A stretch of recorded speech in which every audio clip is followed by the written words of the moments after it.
কথায় বলে স্বাস্থ্যই সম্পদ। বর্তমান সময়ে দাঁড়িয়ে আপনার শরীর যদি সম্পূর্ণ রোগমুক্ত থাকে তাহলে আপনি পৃথিবীর অন্যতম সম্পদশালী মানুষ। প্রতি বছর 7ই এপ্রিল তারিখে সারা বিশ্ব জুড়ে একটা গুরুত্বপূর্ণ দিন উদযাপন করা হয়, যার মূল উদ্দেশ্যই হলো এই পৃথিবীকে রোগমুক্ত করা। বলুন তো এই দিনটার কি নাম? আচ্ছা, আমি বলছি। দিনটার নাম ওয়ার্ল্ড হেলথ ডে। প্রতি বছরের মতো এবছরেও মহা ধুমধামের মাধ্যমে সারা বিশ্ব জুড়ে পালিত হলো এই দিনটা। আর প্রতি সপ্তাহের মতো এই সপ্তাহেও আমি সুজয় নীল আরো একবার চলে এলাম আপনাদের টিভির পর্দায় যত কাণ্ড সোশ্যাল মিডিয়ায় এর আরো একটা নতুন এপিসোড নিয়ে। তাই এই 7ই এপ্রিল তারিখটাকে ওয়ার্ল্ড হেলথ ডে হিসেবে বেছে নেওয়ার কারণ কি? আসলে 1948 সালে এই 7ই এপ্রিল তারিখেই প্রতিষ্ঠিত হয়েছিল বিশ্ব স্বাস্থ্য সংস্থা, যাকে আমরা সবাই চিনি WHO বলে। 1950 সাল থেকে WHO এর প্রতিষ্ঠা দিবসকেই ওয়ার্ল্ড হেলথ ডে হিসেবে পালন করা হয়। এই দিনটা পালনের মূল উদ্দেশ্যই হলো বিশ্বব্যাপী স্বাস্থ্য সচেতনতা বৃদ্ধি করা, স্বাস্থ্যসেবায় ইকুয়ালিটি নিশ্চিত করা এবং বিভিন্ন স্বাস্থ্য সমস্যা নিয়ে আলোচনার মাধ্যমে সমাধানের পথ খোঁজা। 2026 সালে এই ওয়ার্ল্ড হেলথ ডে থিম ছিল together for health, stand with science, অর্থাৎ যার বাংলা করলে দাঁড়ায় স্বাস্থ্যের জন্য দলবদ্ধভাবে বিজ্ঞানের পাশে দাঁড়াও। এই থিমের মূল উদ্দেশ্যই ছিল বিজ্ঞান ভিত্তিক চিকিৎসা এবং বিভিন্ন বৈজ্ঞানিক গবেষণার মাধ্যমে দলবদ্ধভাবে কঠিন রোগের মোকাবিলা করা। মোকাবিলা নিয়ে যখন কথা বলছি তখন হঠাৎ করে মনে পড়লো বিখ্যাত এক সাউথ ইন্ডিয়ান সিনেমার ডায়লগ, দুনিয়া মে সবসে বড়া যোদ্ধা মা হতি হ্যায়। এবার মায়েরা তো আমাদের নিরাপদ রাখার জন্য এত কিছুর সঙ্গে মোকাবিলা করেন, কিন্তু সেই মায়েদের নিরাপত্তার বিষয়টা কে দেখবে? ঠিক সেই কারণেই প্রতি বছর 11ই এপ্রিল সারা ভারত জুড়ে পালিত হয় ন্যাশনাল সেফ মাদারহুড ডে। এই দিনটা পালনের মূল উদ্দেশ্যই হলো গর্ভাবস্থা, প্রসব এবং প্রসবোত্তর সময়ে প্রতিটি মায়ের শারীরিক এবং মানসিক স্বাস্থ্যের প্রতি খেয়াল রাখা এবং তাদের সুচিকিৎসা প্রদান করা। ভারত সরকারের বিভিন্ন প্রকল্প যেমন জননী সুরক্ষা যোজনা এবং প্রধানমন্ত্রী মাতৃ বন্দনা যোজনার মতো প্রকল্পগুলো এই দিনটার গুরুত্বকে আরো বাড়িয়ে তোলে।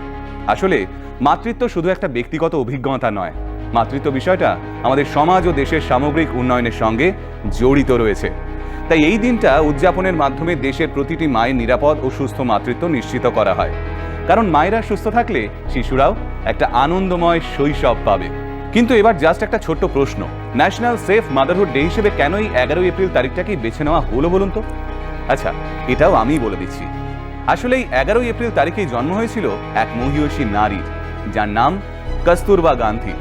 মাতৃত্বের দায়িত্ব কিভাবে পালন করতে হয় তা গোটা ভারতবর্ষকে দেখিয়ে গেছিলেন কস্তুরবা দেবী। মাত্র 14 বছর বয়সে মোহনদাস করমচাঁদ গান্ধী নামক এক 13 বছরের বালকের সঙ্গে বিয়ে হয় কস্তুরবা দেবীর। কস্তুরবা দেবী নিজে পড়াশুনো জানতেন না, কিন্তু তার মধ্যে ছিল অসীম সাহস, কঠোর দৃঢ়তা এবং স্বাধীন চেতনা। তিনি যেমন তার স্বামীর সবচেয়ে বড় সমর্থক ছিলেন, তেমনই ছিলেন নিজের স্বামীর সবচেয়ে বড় সমালোচকও। জীবনের একটা দীর্ঘ সময় স্বামীর সঙ্গে দক্ষিণ আফ্রিকায় কাটিয়েছেন তিনি, আর সেখানেই ওর স্বামী সত্যাগ্রহ আন্দোলন শুরু করলেন। তখন সেই আন্দোলনের প্রথম সারিতে থাকা সত্যাগ্রহীদের মধ্যে একজন ছিলেন কস্তুরবা গান্ধী। স্বামীর সঙ্গে প্রত্যক্ষভাবে স্বাধীনতা আন্দোলনে যুক্ত থেকে বেশ কয়েকবার কারাবাসেও গেছিলেন কস্তুরবা দেবী। ভারতবর্ষে ফিরে আসার পর ভারতীয় নারীদের অধিকার এবং নারীদের ক্ষমতায়ন নিয়ে প্রথম সারিতে থেকে লড়াই করেছিলেন তিনি। পাশাপাশি সেই সময় ভারতবর্ষে মাতৃমৃত্যুর হার ছিল তুঙ্গে, তাই কস্তুরবা দেবী সেই সময় আওয়াজ তুলেছিলেন মাতৃ স্বাস্থ্যের সচেতনতা নিয়েও। আসলে কস্তুরবা দেবী নিজে 4 সন্তানের জননী ছিলেন। ভারতবর্ষকে স্বাধীন করার লক্ষ্যে যখন গান্ধীজি মাসের পর মাস বিদেশে থাকতেন কিংবা দেশের বিভিন্ন প্রান্তে আন্দোলন চালাতেন, তখন কস্তুরবা দেবী একার হাতেই নিজের 4 সন্তানকে মানুষ করতেন। পরবর্তীকালে আশ্রম জীবনেও তিনি সকলের প্রিয় বা হয়ে উঠেছিলেন। স্বাধীনতা সংগ্রামী সরোজিনী নাইডু একবার কস্তুরবা দেবীকে ভারতীয় মাতৃশক্তির জীবন্ত প্রতীক বলে অভিহিত করেছিলেন। আর ঠিক এই কারণেই কস্তুরবা দেবীর জন্মদিন অর্থাৎ 11ই এপ্রিল তারিখটাকেই ভারত সরকারের তরফ থেকে বেছে নেওয়া হয়েছিল জাতীয় নিরাপদ মাতৃত্ব দিবস হিসেবে। শরীরের সাথে মনকে ভালো রাখা নিশ্চয়ই খুবই প্রয়োজন। আপনারা নিশ্চয়ই এরকম অনেক মানুষকে দেখেছেন যারা নিজেদেরকে নিয়েই মেতে থাকে। নিজের ছাড়া অন্যের প্রশংসা শুনলে এদের মারাত্মক মন খারাপ হয়ে যায়। এটাও কিন্তু এক ধরনের মানসিক সমস্যা।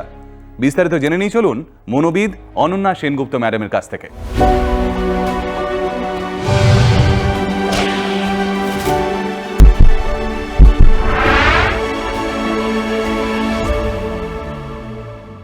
আপনার পরিচিত গণ্ডির ভেতরে নিশ্চয়ই এমন কিছু মানুষকে চেনেন যারা খুব অহংকারী, যারা নিজেদের কাজ নিয়ে অনেক বাড়িয়ে কথা বলেন, যারা সব সময় প্রশংসা পেতে চান এবং সব সময় আকর্ষণের কেন্দ্রবিন্দুতে থাকতে পছন্দ করে। আপনারা মনে করেন যে এই মানুষটাই এরকম, কিন্তু না, এটাও কিন্তু একটি মানসিক রোগ। DSM-5 অনুযায়ী পার্সোনালিটি ডিসঅর্ডারের ক্লাস্টার বি এর অন্তর্গত নার্সিসিস্টিক পার্সোনালিটি ডিসঅর্ডারে এরা অন্তর্ভুক্ত হয়। এদের কি কি বৈশিষ্ট্য থাকে আসুন জেনে নিন। এদের ভেতরে মহত্ব ভাব খুব বেশি থাকে। এরা সব সময় প্রশংসা পেতে চায়। এরা সব সময় অন্য কোনো মানুষকে ঈর্ষা করে এবং নিজে মনে করে তারা কোনো স্পেশাল কোনো ট্রিটমেন্ট পাওয়ার যোগ্য। তারা সবসময় অ্যাটেনশন চায়, মনোযোগ চায়, কিন্তু মনোযোগ পাওয়ার মতো এমন কিছু কিন্তু তারা করে না। তাদের আশা, ইচ্ছা, স্বপ্ন, কাজ এগুলো নিয়ে অলীক ভাবনা এবং অলীক স্বপ্নে বিভোর থাকে। অন্য মানুষদের ছোট করে দেখা এদের অন্যতম একটি বৈশিষ্ট্য। এদেরকে কেউ যদি সমালোচনা করে, সেটা যদি ইতিবাচক বা নেতিবাচক হয়, সেটা কিন্তু কখনোই তারা সহজভাবে গ্রহণ করতে পারে না। এদের নিজেদের অনুভূতি খুব কম থাকে। অন্য কারোর উপর রাগ, দুঃখ, ভালোবাসা এই যে অনুভূতি, তার গাঢ়ত্ব কিন্তু বেশি থাকে না। এবং এরা অন্য কারোর কথা শোনার যে ধৈর্য বা অন্যকে যে সম্মান প্রদর্শন, সেটা কিন্তু করতে পারে না। খুব সহজেই মানুষকে অসম্মান করে এবং তাদেরকে ছোট করতে ভালোবাসে। এইরকম কিছু ব্যক্তিত্বের মানুষ কিন্তু আমাদের চারপাশে ঘুরে বেড়াচ্ছে। এদের ক্যারেক্টারের সমস্যা বলে দুচ্ছাই না করে বা পাত্তা না দিয়ে বা অধিক পাত্তা দিয়ে এদের সমস্যা কিন্তু বাড়াবেন না। এদের ট্রিটমেন্টের প্রয়োজন। এবং এই রকম চরিত্রের মানুষ যদি আপনার পার্টনার, বন্ধু বা কাজের ক্ষেত্রে থাকে, তাহলে কিন্তু আপনার সেই সম্পর্ককে এগিয়ে নিয়ে যাওয়া খুব কঠিন। আপনার চেনা কেউ মানুষ যদি এই রকম সমস্যায় থাকে, তাদেরকে ট্যাগ করুন এবং যদি আপনার এই সমস্যা থাকে কমেন্টে জানান। আমরা সমস্যার সমাধান অবশ্যই বলে দেব।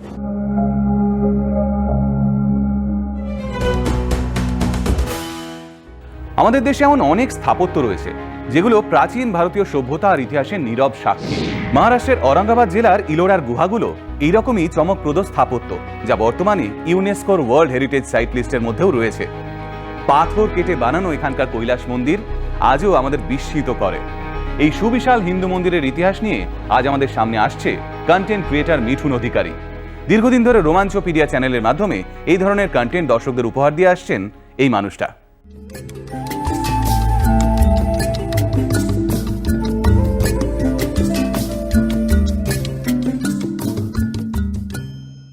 আজ আমার চোখে আপনাদের দেখাবো ইলোরার বিস্ময়কর সৃষ্টি। ঔরঙ্গাবাদ অর্থাৎ বর্তমান সাম্ভাজিনগর থেকে প্রায় 30 কিলোমিটার দূরে রয়েছে ইলোরা গুহা। ইলোরার আর্কিওলজিক্যাল সাইটে প্রবেশ করলেই সবার প্রথমে নজরে আসে গুহা নাম্বার 16 অর্থাৎ কৈলাস মন্দির। এখানে প্রবেশের একদম শুরুতে দেখা যায় একটা দোতলা ব্যালকনি। হয়তো প্রাচীনকালে এই ব্যালকনি থেকেই মন্দিরে আগত মানুষদের উপর নজর রাখা হতো। কৈলাস মন্দিরের ভেতরে প্রবেশ করলেই প্রথমে দেখা যায় ভগবান শিবের একটি নটরাজ মূর্তি। এখানে মন্দিরের দুদিকে রয়েছে দুটি হাতি, যা হিন্দু ধর্মের এক পবিত্র প্রাণী। এছাড়া রয়েছে দুটি বিশাল স্তম্ভ। একটা ভগবান বিষ্ণুকে উৎসর্গ করা হয়েছে, দ্বিতীয়টা ভগবান শিবকে উৎসর্গ করা হয়েছে। মন্দিরের বাইরের দেওয়ালে চারিদিকে অসাধারণ সব কারুকার্য করা হয়েছে, আর প্রতিটা মূর্তি এক আলাদা ঘটনার সাক্ষী। যেমন ধরুন এই মূর্তিটা, এখানে ভগবান শিব এবং পার্বতীর বিবাহের দৃশ্য দেখানো হয়েছে, যেখানে দেখা যায় পার্বতী বিবাহের জন্য লজ্জা পাচ্ছেন আর মহাদেব তার কাঁধে হাত রেখে তাকে ভরসা দিচ্ছেন। দ্বিতীয় এখানে আর একটা মূর্তি আছে, যেখানে দেখা যায় ভগবান শিব এক অসুরকে বধ করছেন। মন্দিরের নিচে এক জায়গায় এই মূর্তিটা রয়েছে। রাবণ যে কৈলাস পর্বত তুলে নিয়ে গিয়ে লঙ্কায় যেতে চেয়েছিল, সেই ঘটনার একটা প্রতিকৃতি এখানে বানানো হয়েছে।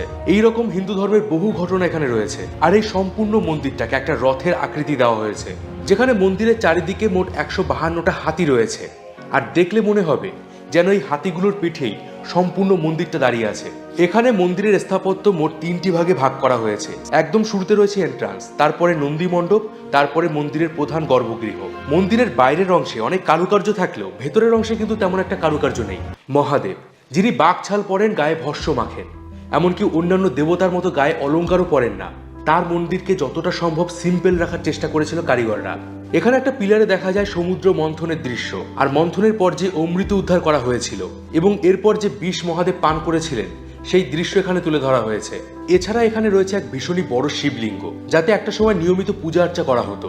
মন্দিরের ভেতরে ছাদে অনেক পেইন্টিংও করা হয়েছে, ঠিক যেমনটা অজন্তার গুহা চিত্রে দেখা যায়। এখানে ভগবান শিবের একটি নটরাজ মূর্তি উল্টো করে ছাদে বানানো হয়েছে। 1500 বছর পুরনো এই 3D মূর্তি আপনি যেদিক থেকেই দেখুন না কেন মনে হবে যেন শিব আপনার দিকেই তাকিয়ে আছেন। ভাবুন, যখন এই মূর্তিটা তৈরি করা হয়েছিল তখন কারিগরদের ঠিক কতটা পরিশ্রম করতে হয়েছিল। এছাড়া গর্ভগৃহের বাইরে একদিকে রয়েছে রামায়ণের ঘটনার শিল্পকলা, আরেকদিকে রয়েছে মহাভারতের শিল্পকলা। ইলোরায় কিন্তু আরো বাকি প্রায় 34টা গুহা রয়েছে। কিন্তু দেশ বিদেশের মানুষের কাছে সব থেকে বেশি কৌতূহল এই কৈলাস মন্দির নিয়ে, কারণ এটা পৃথিবীর সব থেকে বড় মন্দির যেটা একটা সম্পূর্ণ পাহাড় কেটে তৈরি করা হয়েছিল। এমনকি এখানে মন্দির বানানোর সময় একটাও পাথর, সিমেন্ট বা চুনসুরকি দিয়ে জোড়া লাগানো হয়নি। তা সে মন্দিরের গর্ভগৃহ হোক বা বাইরের কারুকার্য, সমস্ত কিছু একটা সিঙ্গেল পাথরে তৈরি। দেখুন, ইলোরার বাকি 33টা গুহা এবং পৃথিবীর বেশিরভাগ গুহা যেগুলো পাহাড় কেটে তৈরি করা হয়েছে সেগুলো সামনের দিক থেকে কাটিং শুরু করা হয়েছিল। অর্থাৎ কারিগররা একটা পাহাড়ের সামনের দিক থেকে কাটা শুরু করে ধীরে ধীরে তারা ভিতরে প্রবেশ করতেন আর ভেতরে প্রয়োজন অনুযায়ী কারুকার্য করতেন, যেটাকে বলা হয় কাট ইন মনোলিথ। কিন্তু কৈলাস মন্দিরের ক্ষেত্রে এই বিষয়টা একদম উল্টো। এই মন্দিরের কাটিং সামনে থেকে নয়, বরং পাহাড়ের উপরের অংশ থেকে শুরু করা হয়েছিল, যাকে বলা হয় কাট আউট মনোলিথ। আর এই ধরনের কাটিং যে কতটা কঠিন তা আপনি কৈলাস মন্দিরের এই দুটো স্তম্ভ দেখলে বুঝতে পারবেন। এই স্তম্ভ দুটো প্রায় 100 ফুট, আর এই দুটো স্তম্ভ নিচের বেসের সাথে সম্পূর্ণভাবে যুক্ত। এখানে মাঝে কোথাও জয়েন্ট নেই। এর মানে স্তম্ভ দুটো তৈরি করার সময় আশেপাশে থাকা সমস্ত পাথর তারা কেটে বার করেন। একবার ভাবুন, শুধুমাত্র দুটো স্তম্ভ বানানোর জন্য তারা কত পরিমাণ পাথর এখান থেকে কেটে বার করেছিলেন। তাও আবার সম্পূর্ণ কাজটা উপর থেকে নিচের দিকে করা হয়েছে। এছাড়াও এই পাথরগুলো ছিল আগ্নেয়গিরির কঠিন ব্যাসাল্ট পাথর। কারুকার্য না হয় বাদই দিলাম, আপনি যদি আজকের দিনে দাঁড়িয়ে সব থেকে উন্নত টেকনোলজি ব্যবহার করেও এরকম দুটো স্তম্ভ তৈরি করতে যান, আপনার কয়েক বছর সময় লেগে যাবে। আরও একটা আশ্চর্য কাজ আপনাদেরকে আমি দেখাই।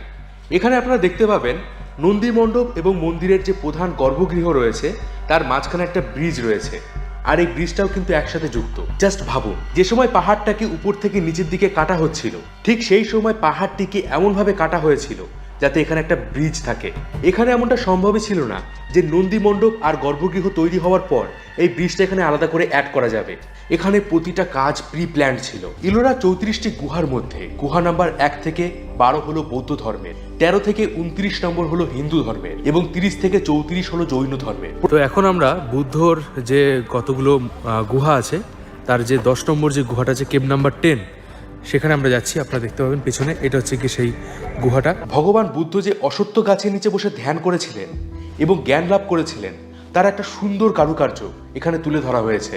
প্রতি বছর মার্চ মাসের 11 তারিখ থেকে 18 তারিখ এই গুহার উপরে থাকা ছোট্ট জানলা থেকে সূর্যের প্রথম রশ্মি সোজা এসে বুদ্ধের মাথায় পড়তো, যা তার জ্ঞান লাভের ঘটনাকে বর্ণনা করে। কৈলাস মন্দিরের বিষয়ে যেটুকু ইতিহাস জানা গেছে তাতে জানা যায় যে রাষ্ট্রকূট রাজা প্রথম কৃষ্ণের আমলে এই কৈলাস মন্দির নির্মাণ কাজ শুরু হয়েছিল।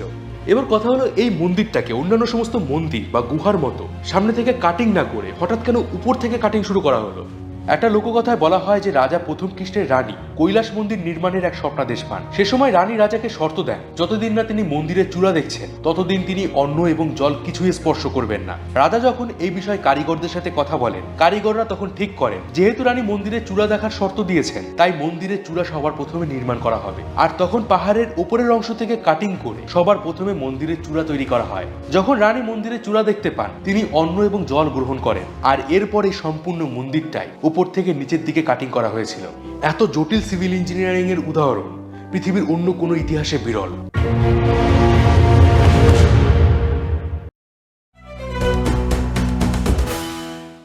এইবার একটু মাটির গল্প ছাড়িয়ে আকাশের দিকে চোখ রাখা যাক। 12 এপ্রিল তারিখে সারা পৃথিবী জুড়ে পালিত হয় international day of human space flight. 2011 সালের 7 এপ্রিল রেজলিউশন গ্রহণের মাধ্যমে জাতিসংঘ এই দিনটাকে আন্তর্জাতিকভাবে ঘোষণা করে। এই দিনটা ঘোষণা করার মূল উদ্দেশ্যই ছিল মানব জাতির মহাকাশ যুগের সূচনাকে স্মরণ করা। 1961 সালের 12 এপ্রিল সোভিয়েত মহাকাশচারী ইউরি গ্যাগারিন ভস্টক 1 মহাকাশযানের মাধ্যমে প্রথমবার মহাকাশে যান। এরপর 1963 সালে ভ্যালেন্টিনা তেরেস্কোভা প্রথম নারী হিসেবে মহাকাশে যাত্রা করেন এবং 1969 সালে নীল আর্মস্ট্রং প্রথমবার চন্দ্রপৃষ্ঠে পদার্পণ করেন। তারপর গত 1 দশক ধরে আন্তর্জাতিক মহাকাশ স্টেশনে মানুষের যাতায়াত লেগেই রয়েছে। তবে এই এপ্রিল মাসের শুরুতেই মানব সভ্যতার ইতিহাসে আর একটা নতুন পালক যুক্ত হলো নাসার আর্টেমিস 2 মিশনের মাধ্যমে। গত 2 এপ্রিল ভারতীয় সময় রাত 3:54 ফ্লোরিডার কেনেডি স্পেস স্টেশন থেকে চাঁদের উদ্দেশ্যে রওনা দেয় আর্টেমিস 2। মিশন কমান্ডার মহাকাশচারী রেড ওয়াইজম্যানের নেতৃত্বে এই মহাকাশযানে রয়েছেন ভিক্টর গ্লোভার, ক্রিস্টিনা কোচ এবং জেরেমি হ্যানসেন নামক 3 মহাকাশচারী। 2026 সালের 6 এপ্রিল তারিখে আর্টেমিস 2 মিশনের মাধ্যমে একটা নতুন রেকর্ড সৃষ্টি করলেন এই 4 মহাকাশচারী। 1970 সালে অ্যাপোলো 13 মহাকাশযানে চড়ে মহাকাশচারীরা পৃথিবী থেকে সর্বোচ্চ 4,171 কিলোমিটার দূরত্বের পথ অতিক্রম করেছিলেন। কিন্তু আর্টেমিস 2 এর এই 4 জন মহাকাশচারী সেই রেকর্ড ভেঙে দিয়ে ইতিমধ্যেই পৃথিবী থেকে সর্বোচ্চ 4,06,788 কিলোমিটার দূরে পৌঁছে গেছিলেন। নাসার এই মিশনের মূল উদ্দেশ্য ছিল চাঁদের সীমানা পেরিয়ে চাঁদকে কিছুটা দূর থেকে দেখা। এই মিশনের সময় মহাকাশচারীরা চাঁদের ওরিয়েন্টাল বেসিনের মতো এমন কিছু এলাকা দেখেছেন যা আগে শুধু মানবহীন মিশনগুলোর ক্যামেরাতেই ধরা পড়েছিল। আর্টেমিস 2 এর এই সাফল্য 2027 সালের আর্টেমিস 3 এবং 2028 সালের আর্টেমিস 4 মিশনের জন্য একটা গুরুত্বপূর্ণ প্রস্তুতি। এই মিশনের সাফল্য মানবজাতিকে চাঁদ এবং পরবর্তীকালে মঙ্গল গ্রহের পথে আরও এক ধাপ এগিয়ে নিয়ে গেল। এইবার বলি খেলার খবর। এই ভরা আইপিএল এর মরশুমেও ক্রিকেট নিয়ে কথা না বলে কথা বলবো আর্চারি নিয়ে। পায়েল নাগ ভারতের ওড়িশার এক সাধারণ দিনমজুরের মেয়ে, ইতোমধ্যেই বিশ্বের প্রথম অঙ্গহীন তীরন্দাজ হিসেবে ইতিহাস গড়েছেন। 2026 সালে 6 এপ্রিল তারিখে মাত্র 18 বছর বয়সে ব্যাংককের ওয়ার্ল্ড প্যারা আর্চারি সিরিজ ফাইনালে স্বর্ণপদক জয় করে সকলের মনে জায়গা করে নিয়েছেন পায়েল। শৈশবে মাত্র 8 বছর বয়সে বিদ্যুৎস্পৃষ্ট হয়ে পায়েল তার দুটো হাত এবং দুটো পা হারান। এরপরে সোশ্যাল মিডিয়া আশীর্বাদের মতো নেমে আসে পায়েলের জীবনে। একদিন সোশ্যাল মিডিয়ায় পায়েলের মুখ দিয়ে ছবি আঁকার একটা ভাইরাল ভিডিও দেখে তীরন্দাজ কোচ কুলদীপ কুমার বেদওয়ান পায়েলের মধ্যে তীরন্দাজির সম্ভাবনা দেখতে পান। তিনি পায়েলকে তার কাতরা একাডেমিতে নিয়ে আসেন এবং তীরন্দাজির প্রশিক্ষণ দেওয়া শুরু করেন। তারপরের গল্পটা ইতিহাস। 2025 সালে জয়পুরে প্যারা আর্চারি ন্যাশনালসে পায়েল প্রথমবার তার আইডল শীতল দেবীকে হারিয়ে সকলকে চমকে দেন। তারপর 2026 সালের ব্যাংককে ওয়ার্ল্ড প্যারা আর্চারি সিরিজের ফাইনালে তিনি তার প্রথম সিনিয়র আন্তর্জাতিক প্রতিযোগিতায় অংশ নেন। সেখানেও তিনি বিশ্ব চ্যাম্পিয়ন এবং তার আইডল শীতল দেবীকে 139-136 করে হারিয়ে দিয়ে স্বর্ণপদক জয় করেন। পায়েলের এই জয় আমাদের শেখায় যে মানুষ সীমাবদ্ধতার বেড়াজাল টপকানোর সাহস দেখান, তিনি পারেন একদিন ইতিহাস গড়তে।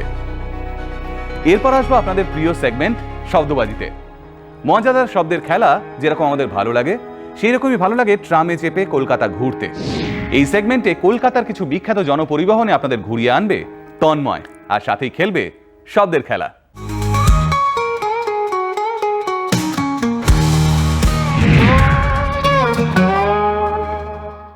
শরদিন্দু বন্দ্যোপাধ্যায় তার যাবতীয় কাজকে একটা অমনিবাসের মধ্যে রেখেছিলেন।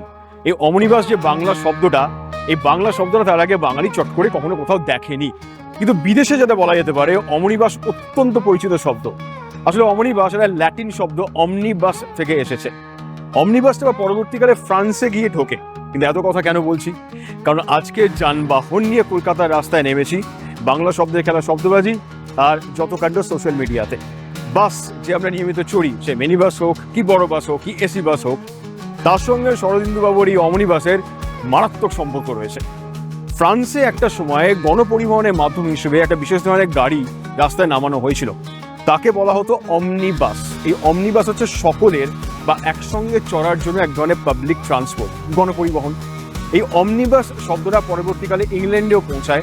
আর বুঝতেই পারছেন, ইংল্যান্ড মানে ব্রিটিশ, ব্রিটিশ মানে কলকাতা, আর তার হাত ধরে আমাদের কাছে অমনিবাসটা ছোট্ট হয়ে গেল বাস। শরদিন্দুবাবুর এই যে অমনিবাস আর তার সঙ্গে বাঙালি বাসের তার মানে সম্পর্কটা কি বুঝতেই পারছেন। আর যে বাস মিনি বাসে আমরা চড়ি, এই হলো তার সম্পর্ক। আমরা আজকে কলকাতার রাস্তায় রয়েছি। যানবাহন এই শব্দগুলো কি করে বাংলা ভাষায় ঢুকে পড়েছে সে নিয়ে টুকটাক কিছু শব্দ আপনাকে জানাবো। বাঙালি নিত্যযাত্রী বাসে বাদুর ঝোলা হয়ে যে যায়, এই বাস শব্দটা সুতরাং ল্যাটিন একটা শব্দ হয়ে ইংরেজি হয়ে আমাদের কাছে এসেছে। আমরা নিয়মিত তাদের চড়ছি। এই বাসে চড়তে চড়তে আপনার হাতে নিশ্চয়ই মোবাইল থাকে, তাতে নিশ্চয়ই আপনি সোশ্যাল মিডিয়া ঘাটেন আর খবর পান যত কাণ্ড সোশ্যাল মিডিয়ায়। তাহলে এখান থেকে আমরা পরে কোন যানবাহনে চাপবো, চলুন যাওয়া যাক।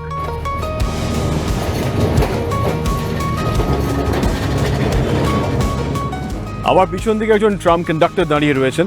বুঝতেই পারছেন আমি কলকাতার ট্রাম কোম্পানির যে মিউজিয়াম, ট্রাম মিউজিয়াম, তার মধ্যে দিয়ে হাঁটার চেষ্টা করছি। আপনি একটু ট্রাম দেখতে পাবেন। কিন্তু ট্রাম জিনিসটা কলকাতার বুকে এলো থেকে। আমরা ট্রামের শব্দটাকে নিয়ে আগে প্রথমত বলি। ট্রাম শব্দটা নাকি আসলে একটা স্কটিশ বা উত্তর ইংল্যান্ডের একটা জায়গা থেকে এসেছে। আসলে কয়লা খনিতে একটা মালপত্র পরিবহনের জন্য যে ধরনের গাড়ি ব্যবহার করা হতো তাকে ট্রাম বলা হতো। সেই শব্দটা পরবর্তীকালে আস্তে আস্তে ইংরেজি শব্দতে ঢুকে পড়ে আর সেখান থেকে ট্রাম শব্দের জন্ম হয়। তো বুঝতে পারছেন যে ব্রিটিশদের হাত ধরেই ট্রাম কলকাতায় আসা। এবং এই ট্রাম যে কলকাতায় এসেছিল তা কিন্তু প্রথমে ছিল ঘোড়ায় টানার ট্রাম, অর্থাৎ আজকে আমরা যে ট্রাম দেখি ইলেকট্রিক ট্রাম তা কিন্তু নয়। সাল 1873 এবং ঘোড়ায় টানার ট্রাম প্রথম চলতে শুরু করে শিয়ালদা থেকে আর্মেনিয়ান ঘাট পর্যন্ত। এই লম্বা দূরত্ব কলকাতা বুকে প্রথম ইতিহাস সৃষ্টি করলো। তো এ তো গেল কলকাতায় ট্রাম জন্ম হওয়ার কথা, অর্থাৎ ট্রাম শব্দটা আমরা কোত্থেকে পেয়েছি। তারপর ধাপে ধাপে কলকাতার ট্রামে প্রচুর উন্নতি হয়েছে, প্রচুর পরিবর্তন হয়েছে। ঘোড়া টানা ট্রাম থেকে পরবর্তীকালে আমরা পেয়েছি ইলেকট্রিক ট্রাম, এবং সেই ট্রাম যে ট্রাম এখন খানিকটা হলেও ইতিহাসের পাতায় ঢুকে গেছে, প্রায় আমাদের ব্যবহার থেকে বাইরে চলে গেছে, বুঝতেই পারছেন তার ঠিক পাশে দাঁড়িয়ে আছি। ট্রাম শব্দটা স্কটিশ শব্দ হলেও সেটা কলকাতায় এলো ইংরেজদের হাত ধরে। প্রথম যে ট্রাম কলকাতার বুকে চলেছিল তা কিন্তু এই ইলেকট্রিক ট্রাম নয়, যদিও এইটা নাকি 1938 সালে প্রথম চালু করা হয়। কিন্তু কলকাতার বুকে প্রথম যে ট্রাম চলেছিল 1873 সালে, সেটা শিয়ালদহ থেকে আর্মেনিয়ান ঘাট পর্যন্ত গিয়েছিল এবং সেটাই ছিল ঘোড়ায় টানার ট্রাম। তার থেকে অনেক পরে এসেছিল ইলেকট্রিক ট্রাম, এবং এইভাবে ট্রাম ক্রমশ কলকাতার বুকে আস্তে আস্তে ছড়াতে শুরু করলো। হাওড়া ব্রিজের বুকেও একটা সময় ট্রাম চলেছে। ট্রামের টিকিট যারা জমাতে পেরেছেন তারা এই দূরদর্শনের পর্দায় যখন দেখছেন তাদের সঙ্গে নিশ্চয়ই নস্টালজি অনেকটা তারা মেলাতে পারছেন। আজকে কলকাতা বুকে আর ট্রাম চলে না, কিন্তু ট্রাম শব্দটা কি তাই বলে অচল হয়ে গেছে? না, এখনো চলে কলকাতার কোনো কোনো জায়গায়। প্রশ্ন হলো এই ট্রাম তাহলে নেই, কিন্তু ট্রাম এখনো আছে পৃথিবীর কোনো কোনো ক্ষেত্রে।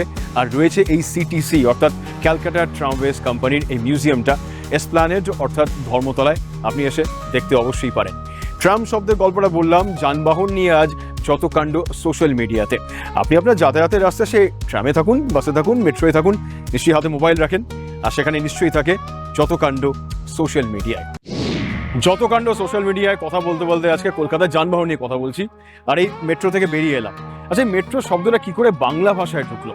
আসলে বাংলায় এসে যেটা ইংরেজি শব্দ থেকে, যে ইংরেজি শব্দটা আমরা একটু অন্যভাবে ব্যবহার করে থাকি, আর সেটা হলো মেট্রোপলিটন। মেট্রোপলিটন বলে একটা শব্দ ইংরেজিতে আছে। মেট্রোপলিটন বা আন্ডারগ্রাউন্ড রেলওয়ে সিস্টেম বলে লন্ডনে একটা বেশ দীর্ঘ সময় ধরে একটা সাবওয়ে সিস্টেম বা মেট্রো রেল সিস্টেম ছিল। তার থেকেই নাকি ফ্রান্সে একটা সময় শব্দটা ঢুকে পড়ে আর তার থেকে ছোট্ট হয়ে যায়, অর্থাৎ যাকে আমরা ইংরেজিতে জানি মেট্রোপলিটন বলে, তারই সংক্ষিপ্ত চেহারা হচ্ছে মেট্রো। এটা গেল ইংরেজি বা মেট্রো রেল। বাংলাতে যে পাতাল রেল বলি, আচ্ছা বাঙালি কি সত্যি পাতাল দিয়ে যায়? শোনা কথা, যখন 84-তে প্রথম মেট্রো রেল বা পাতাল রেল কলকাতায় চালু হলো, মাস কয়েকের মধ্যে কয়েকজন যাত্রী যারা যাতায়াত করতেন তাদের মনে হলো তারা যারা পাতালে ঢুকছেন, অন্ধকারের মধ্যে দিয়ে যাচ্ছে, একটা বিতিকিচ্ছির অবস্থা। তার থেকে তাদের মনে হলো এ তো পাতালের থেকে কোনো অংশ কম নয়। তারপরেই নাকি পাতাল শব্দটা বা পাতাল রেল শব্দটার শুরু হয় বা জন্ম হয় বাংলাতে। তা এই যে আমরা মেট্রো বলি বা পাতাল রেল বলি, সেই শব্দটা এইভাবে এসেছে আমাদের বাংলা ভাষায়। যত কাণ্ড সোশ্যাল মিডিয়ায়, অবশ্য মেট্রোতে হয়তো আপনি খুব একটা সোশ্যাল মিডিয়া দেখতে পান না, যখন মেট্রো বাইরে চলে আসবেন আমাদের সোশ্যাল মিডিয়া অ্যাকাউন্ট ফলো করতে ভুলবেন না। সারাদিন ধরে কি ছুটে বেড়াবো? মাঝে মাঝে একটু বসতেও হবে। এটা আমার কাছে একটা মিনি গড়ের মাঠ, যদি পকেট গড়ের মাঠ অবস্থায় মানুষ বসে পড়ে হয়তো। কলোনি কলকাতায় যে যানবাহনগুলো ছুটে বেড়ায় তাদেরও মাঝে মাঝে একটা জায়গায় বসতে হয়। এই যানবাহন আমাদের যুক্ত করে, এক জায়গা থেকে আরেক জায়গায় যেতে সাহায্য করে। তো আমিও তাই ভাবছি যুক্তাক্ষরের একটা খেলা খেলবো, যে যুক্তাক্ষরে খেলার নাম দিয়েছি যুক্তাক্ষরী। কি করছি আমি? একটা বাংলা শব্দের সঙ্গে যে যুক্তাক্ষর থাকে তার একটা অক্ষরকে আমি উড়িয়ে দিয়েছি। তাই যে অবস্থায় শব্দটা রয়েছে সেখানে আপনাকে অক্ষর বসাতে হবে আর জানতে হবে, চিনতে হবে শব্দটা কি। যেমন ধরুন এই যে লেখা রয়েছে র, ক, বয় রস্যই দন্তন্বয় রস্য উ, রক বিনু। ঠিকঠাক জায়গায় ঠিকঠাক অক্ষর বসালে আপনি একটাই শব্দ পাবেন, রক্তবিন্দু। তা এই যে যুক্তাক্ষরটাকে বসালাম, সেইভাবে এবার যুক্তাক্ষরী খেলার আমি 3টে শব্দ দিচ্ছি।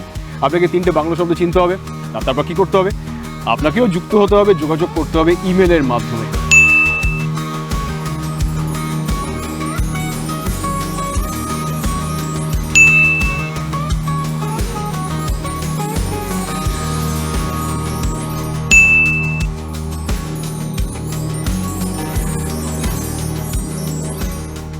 ইমেল করে পাঠিয়ে দেবেন এই উত্তর আমাদের কাছে। আর যারা যারা ঠিকঠাক উত্তর দেবেন তাদের নাম আমরা পরের সপ্তাহে দেখাবো। ঠিক যেমন গত সপ্তাহের খেলায় যারা ঠিকঠাক উত্তর দিয়েছেন, এই তাদের নাম স্ক্রিনে।